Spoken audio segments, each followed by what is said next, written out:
સુરતના કતારગામ વિસ્તારમાંથી એક બાળકનું અપહરણ કરવામાં આવ્યું હતું, જો કે પોલીસે આ બાળકને સહી સલામત તેના પરિવારને સોંપી દીધું છે. સુરતમાં રથયાત્રા અગાઉ કતારગામમાંથી બાળકનું અપહરણ કરવામાં આવ્યું હતું. રસ્તા ઉપરની ફૂટપાથ પર રહેતા બાળકને ભંગાર વીણવાનું કામ કરનારે ઉપાડી લીધું હતું. આ બાળકને અપહરણ કરી લેવાયું હોવાની ફરિયાદ નોંધાઈ હતી. પોલીસે ફરિયાદના આધારે તપાસ હાથ ધરી હતી, જેમાં બાળકને મુક્ત કરાવવામાં આવ્યું હતું. કતારગામમાં 5 વર્ષના બાળકનું અપહરણ થયું હતું.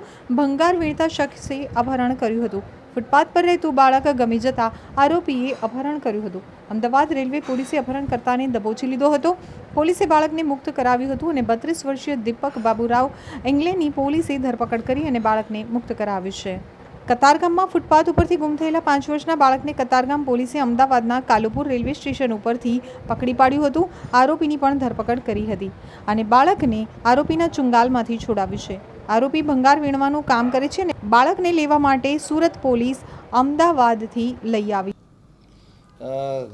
તારીખ 7/7/2024ના રોજ એટલે કે રથયાત્રાના દિવસે કતારગામ પોલીસ સ્ટેશનમાં ભારતીય ન્યાય સંહિતાની કલમ 137(2) મુજબ એટલે કે કિડનેપિંગની એક ફરિયાદ દાખલ કરવામાં આવેલી હતી, જેમાં જેનું કિડનેપિંગ થયું હતું એ બાળક 5 વર્ષનો હતો. એટલે ગુનાની ગંભીરતા જોઈને કતારગામ પોલીસ તાત્કાલિક હરકતમાં આવી ગયેલી હતી અને કતારગામની ડિસ્ટાફની ટીમ, અમદાવાદ રેલવે તેમજ અમદાવાદના ઝોન 2 એ ત્રણેયની ટીમોને મળીને આ ગુનો ડિટેક્ટ કરેલ છે અને જેનું કિડનેપિંગ થયેલું છે બાળક તથા કિડનેપિંગ કરનાર જે વ્યક્તિ છે તેનું પોઝેશન મેળવવામાં આવેલું છે અને એને અત્યારે હાલની કાર્યવાહી ચાલુ છે આગળની. કઈ રીતે આ ગુનો ડિટેક્ટ કરવામાં આવ્યો તો બાળકની વાળ કઈ રીતે મળી, પોલીસ કઈ રીતે? જે ફરિયાદી છે એમણે જણાવેલું હતું કે એમનો જે બાળક 5 વર્ષનો છે એ ફૂટપાથ ઉપર એક ભંગારવાળા વ્યક્તિ સાથે એની સારી દોસ્તી હતી અને જ્યારે આ ફરિયાદ આવી ત્યારે પોલીસે પણ સીસીટીવીની મદદથી જોતા એ બાળક છે એ આ ભંગારવાળા વ્યક્તિ સાથે મોબાઈલની ગેમને એ રીતે રમતો હતો, એટલે એની સાથે એની દોસ્તી થયેલી હતી અને આ ભંગારવાળો વ્યક્તિ જેનું કિડનેપિંગ કરીને લઈ ગયેલો હતો, પરંતુ નામની બધી વિગત નહોતી.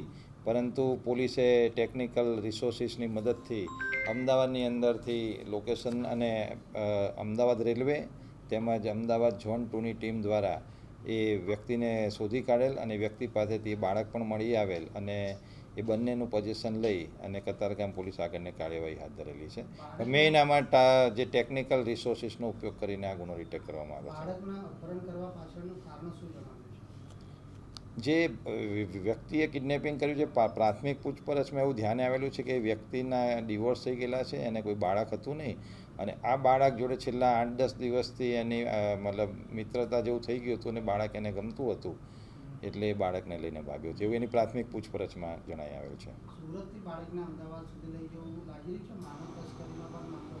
ના, એ ટાઈપનું અત્યારે હાલમાં ધ્યાનમાં આવેલ નથી, કારણ કે જે પ્રાથમિક પૂછપરછમાં એ વસ્તુ ધ્યાને આવેલી છે કે બંને છોકરો અને એ ભાઈ બંને વચ્ચે મિત્રતા જેવું હતું. એ લોકોના સીસીટીવી ફૂટેજ જોતાં એવું લાગે છે કે બંનેની, પણ હજી પોલીસ આ એંગલથી પણ તપાસ કરશે. Thank you.